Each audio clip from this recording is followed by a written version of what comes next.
It emerges 2 weeks before MPs will be asked to debate the prospect of the overseas territory securing its post-Brexit future as a fully fledged member of the United Kingdom.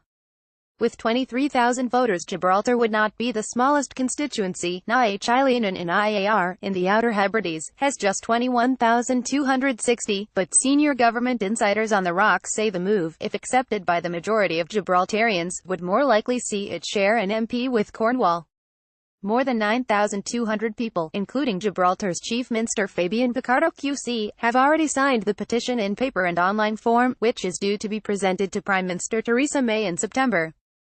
Framed as a plea from the loyal British citizens of Gibraltar, it calls for Gibraltarians to be granted representation in the Westminster Parliament. It goes on, "We believe that, as British citizens, it is a fundamental right of ours."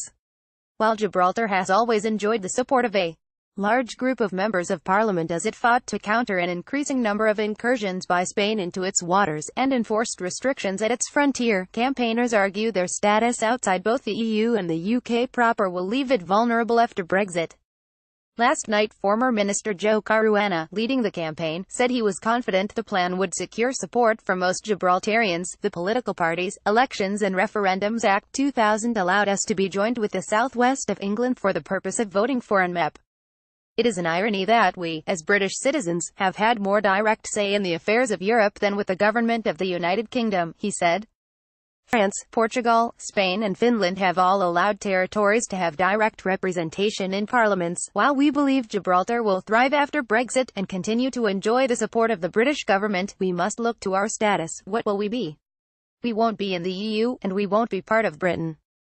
We will be alone, an overseas territory with all the diplomatic status that this brings, which isn't much. In April last year, Theresa May famously failed to include any mention of Gibraltar's sovereignty in her letter to EU Commission Donald Tusk when invoking Article 50. The omission was dubbed very relevant by Esteban González Pons, vice chair of the European People's Party, who stated it was because Gibraltar isn't part of the United Kingdom, it's a colony like the island of St. Helena. Despite British protests, the United Nations shares that view, and the issue had been at the heart of a diplomatic tussle for 3 decades. All we hear about is Northern Ireland, but there are 2 border issues with Brexit. We feel that if we were classified a devolved region of the UK, Spain would show more respect for our sea boundaries and our border, he added. On June 19, South Ennet MP Craig McKinley will present a 10-minute rule bill to Parliament calling for debate of the issue. We've already crossed a Rubicon. There is already an attachment between Gibraltar and the UK for European electoral purposes. This was considered the right thing to do, he said last night. In addition, Gibraltar is special because it is in Europe and is a large economy that sits in the sterling zone. It is feeling unloved and uncertain about its future. I feel this would be a clear signal that Gibraltar is firmly part of the British family and that this will never change, he added. I would be very much like to see Gibraltar have the same Devo Max-type settlement that Scotland enjoys, WTH its own constituency. There are lots of things coalescing together that make this worthwhile, doable and constitutional.